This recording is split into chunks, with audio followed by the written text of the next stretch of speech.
Hi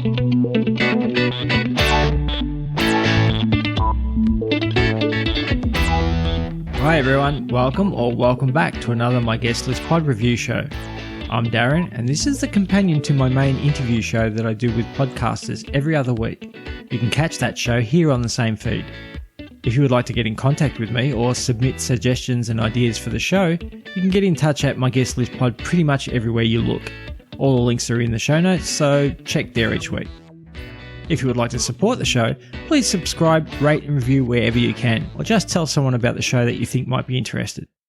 So, this week, we are delving into the world of technology, the internet, the deep or dark web, hacking and everything else that goes hand in hand with these topics. These are true stories from the dark side of the internet. I'm Jack Rhysider. This is Darknet Diaries.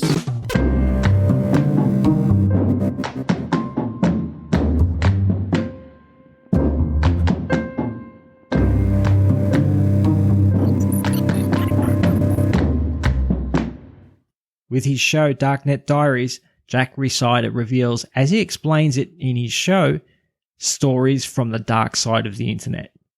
He conveys the world in which we live in terms of hacks, exploits, 0 days, vulnerabilities, data breaches, and illegal internet commerce.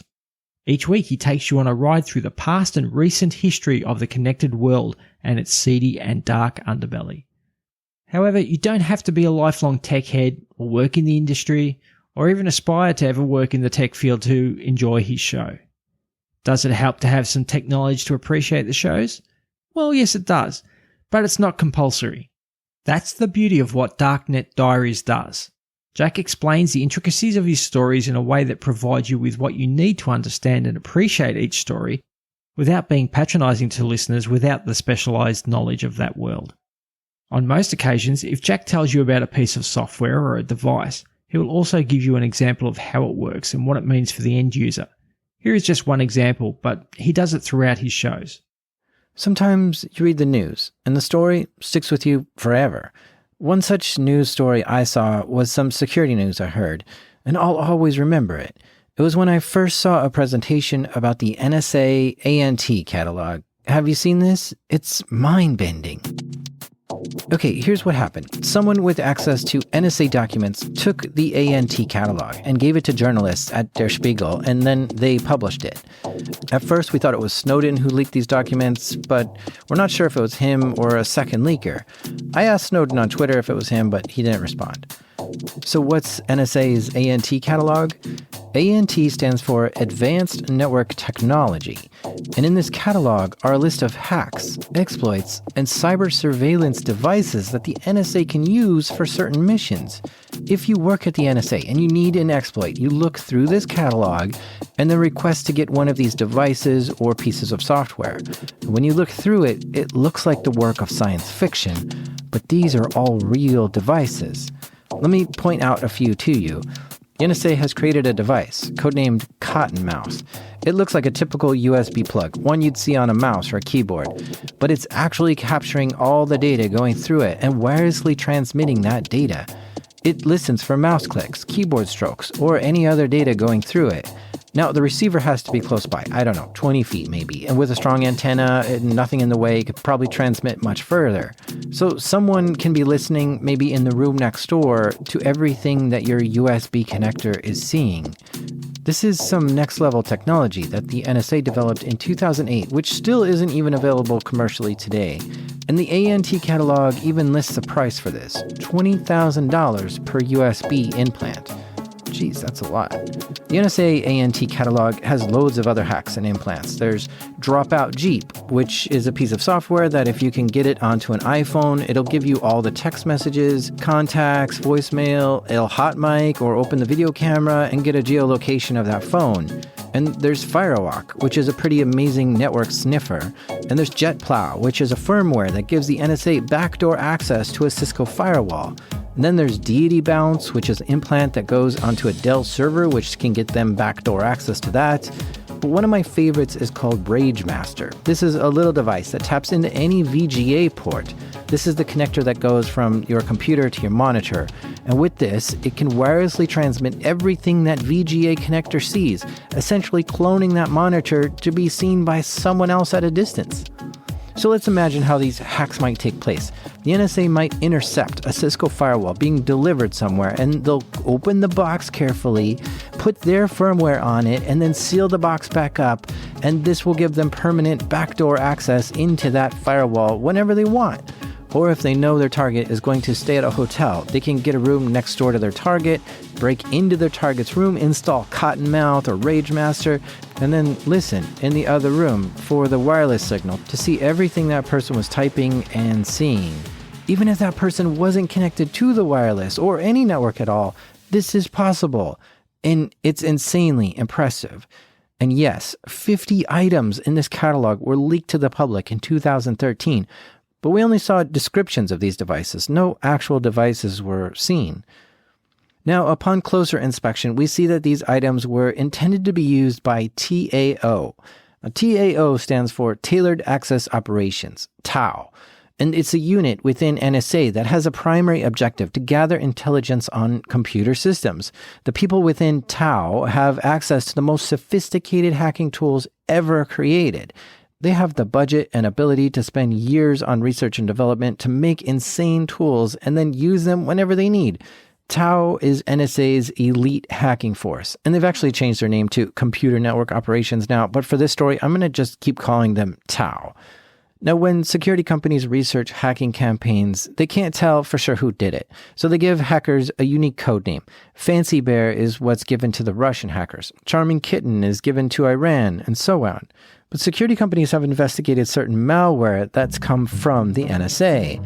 And so a hacking name was given to the NSA. The name they were given is the Equation Group. And it's believed that whoever is doing work for the Equation Group is specifically TAO within the NSA. At the same time, hobbyists like myself and industry professionals can equally enjoy his show because of the in-depth research and great format he presents in every episode. On many occasions giving you a unique perspective through interviews with the principals involved in a story. One of the best examples of this was his interview with a woman who was part of Israel's Unit 8200, their version of the NSA.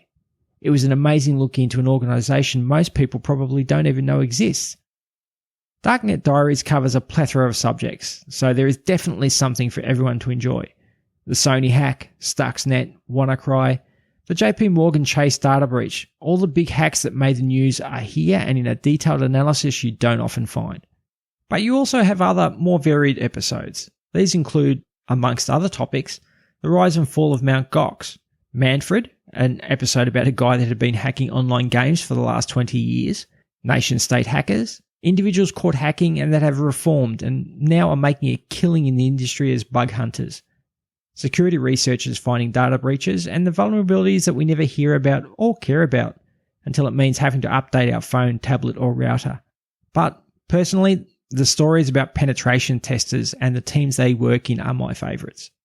The teams that have individuals with specialised talents, including the non-tech areas, are amazing. Coders, hardware specialists, and individuals doing on-site physical access, which in many cases you would probably more readily define as con artists or confidence men than tech professionals. These are what I really enjoy. It reminds me of the TV show Scorpion or the mid-90s movie Hackers. To that, 2 episodes named No Parking or Just Visiting are great examples of this kind of story. However, one of my favourite episodes to listen to was called Jeremy from Accounting. It's a fantastic story that details the efforts of an individual pen tester and a contract that doesn't exactly end the way he had planned. You should check it out if a computer has ever frustrated you in any way whatsoever. You will be able to empathise with Jeremy. Jack is obviously a part of the tech industry, but it's his passion for the story that makes his show a pleasure to listen to. He is genuine and loves what he does. You can hear it in his voice when he wants you to really appreciate the gravity of some point he is making. Take a listen. Things started to get weird for the Rio investigation. On July 21st, the Israeli police made 2 coordinated arrests in Israel at the request of the FBI. Now remember that date, July 21st, 2015. It's going to come up a few other times in the story. So the police arrived unexpectedly at the homes of 31-year-old Gary Shalom and 40-year-old Ziv Orenstein. They were both arrested and charged with securities fraud, which is basically illegal stock market manipulation. Now, Gary Shalom is a bit of a flashy guy. He lives in a $6 million mansion in the very posh Savion suburb of Tel Aviv. This is kind of like Israel's version of Beverly Hills, where all the celebrities live. His closets were full of expensive tailored suits, and the police found $500,000 in cash in his house when he was arrested. Ziv Orenstein, who lived in Bat Hefer, about 29 miles away, may have been wealthy too, but he was more low-key. Both of these guys are Israeli citizens, and in 2009 they established a web marketing company called WeboLogic Limited. Gary was the manager of this company, and Ziv wasn't listed as being involved with WeboLogic, at least on the books. Still, the Wall Street Journal reported that there were 30-odd employees that worked there, and they all knew Ziv was really the guy in charge. As part of the securities fraud investigation, the Israeli police seized all electronic devices in both Gary and Ziv's house and the WeboLogic offices. Now, there was this third guy involved in all this. The Israeli police also raided the house of 31-year-old Joshua Samuel Aaron at the same time. But when they went to his house, he wasn't home. He had been in Russia, but he was supposed to be back in Tel Aviv at the time of the arrest. There was no sign of him at all. So they report back to the FBI that they didn't get Joshua. And so Joshua becomes a wanted man. And get this, at the same time that Gary and Ziv are arrested in Israel, the FBI coordinated a simultaneous raid in Florida. They arrested Anthony Mergio and Yuri Lebedev for running an illegal Bitcoin exchange called Coin.mx. So what do these arrests have to do with major U.S. bank hacks? Well, on that same day, July 21st, Preet Bharara, U.S. Attorney of the Southern District of New York, unsealed an indictment against Gary, Ziv, and Joshua. Bloomberg News and the New York Times published some wild claims. They reported that a leaked internal FBI memo had linked Joshua, the man on the run from Israel police, and Anthony, the man arrested in Florida, to the JP Morgan Chase hack. The memo said there was evidence of Joshua logging into the servers that were used for these hacks. On the same day, we also find out exactly what they stole.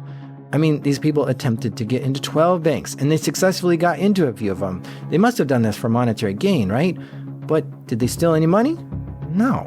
I mean, I can think of a number of ways they could have stolen money. Obviously, a bank the size of JP Morgan Chase has a lot of money in its accounts, and the hackers could have moved some of that money around. Okay, but there's other ways they could have made money too, like the Chase Bank gift cards. Imagine if they got into the database of those, or prepaid debit cards, or they could have manipulated the bank's reward point system. Imagine if they set their own accounts to have like 1 billion reward points, and they could convert that to cash and just siphon money out that way. Or what if they instructed a ton of accounts to buy a certain stock, driving up the price? There are a ton of things they could have done while in the bank's networks. But all they did was steal customer database records. Specifically, they grabbed email addresses of bank customers. And I just don't understand that. Why go through all the effort of breaking into the biggest and possibly the most secure company in America just to steal 83 million customer records? There's something more to the story. As I said, he loves the story and loves helping you understand it properly. Jack's voice is easy to listen to, and technically, as you would expect, the audio is always top-notch and the show's music and format is professional, clean and crisp. On a personal note, I really enjoyed Jack's sign-offs for his show, where he gives himself and usually his music composer little quirky titles. They're clever and something I enjoy, but then again, maybe that's just me. Darknet Diaries is a staple on my podcast rotation, and even if you have a passing interest in understanding the world behind the tech world you live in, then you should give Darknet Diaries a listen. That's it for another review show. Remember, I'd love to hear from anyone with suggestions about either of my shows. If you would like to get in contact with me, you can reach out on email, Facebook, Instagram and Twitter, all at my guest list pod. And hop on over to Facebook and join the MGLP VIP Lounge. Come and say hi. You can support the show by subscribing on whatever app or podcast platform you use to listen. And if you can please rate me 5 stars on iTunes, it will go a long way to helping me grow the show and reach more people. Please rate and review anywhere you can though, or just tell someone about my show that you think might appreciate it. If you would like to further support the show, you can head on over to the show's Patreon account, or you can buy the show at coffee at buymeacoffee.com/myguestlistpod, where the proceeds will be used to improve this show and most importantly used to give back to the podcasting community and directly support other indie podcasters. Thanks for listening, and I'll chat at you again next week.